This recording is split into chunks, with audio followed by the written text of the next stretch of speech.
Neil, 4 changes to the side that came really close to Newcastle. Just briefly talk us through those. Yeah, Tom Hill comes back into the side, so playing against his old club, and it gives us an opportunity then to see what he's all about. We've not seen that much of him this year, so we're really looking forward to see him going.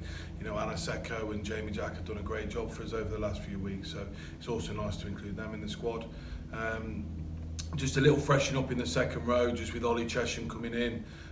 Llewellyn, who's played a lot of game time, has played some really big minutes for us.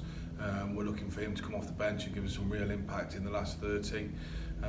Nice to welcome Luke Peters back into the side. You know, Will Simons did very well last week, starting as centre, but Luke is one of our key leaders, so he comes back into the midfield. But again, Murray McConnell's played big game time over the last few weeks, and it's good to be able to bring a player with Alice Dolly's quality into the side to start. Top performance as well against Newcastle. How do you take that into Friday night? Yeah, it was a good performance in a lot of facets. You know, we've still got to keep challenging ourselves to turn possession and territory into points. So that's been our big focus this week, of how we can translate all that ball and all that field position into getting over the try line. You know, that is our challenge, because defensively we were strong against what is a very good Newcastle side, and they paid us ultimate respect by picking the side they did. So, you know, we've been working on that this week, and hopefully we'll be in a good place come Friday night.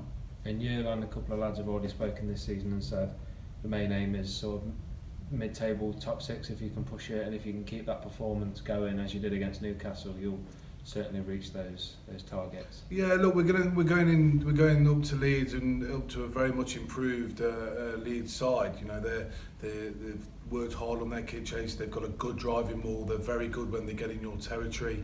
Their scrum's improving. They're getting a lot of penalties at scrums. So it's going to be one of those games where we've got to be right up there, and we've got to bring the same enthusiasm and the same work rate that we had on Friday night. We've got to bring that on the bus with us and take it up to Headingley. It feels like we've played Leeds quite a lot this season, and they are certainly a team on the up. I think when we played them first game of the season, they'd had something like 2 or 3 days training, but now they've had 2 or 3, 4, 5 months of training now, and they are a team that are getting better. Yeah, we've seen their performances against Newcastle a couple of weeks ago, where they held them for long periods.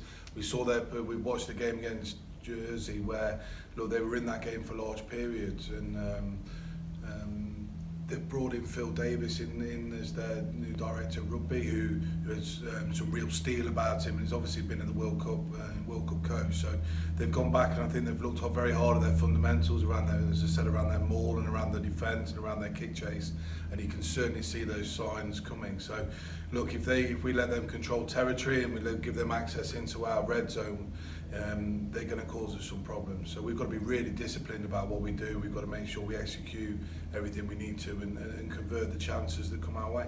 Be nice to get back to winning ways as well after a couple of tough games on the bounce. Yeah, absolutely. You know, we said after Friday night we could have got a win against the top side in the league, and that's why they're top. They grabbed out and made sure they got a win on a tough Friday night away from home. We've got to do the same on Friday.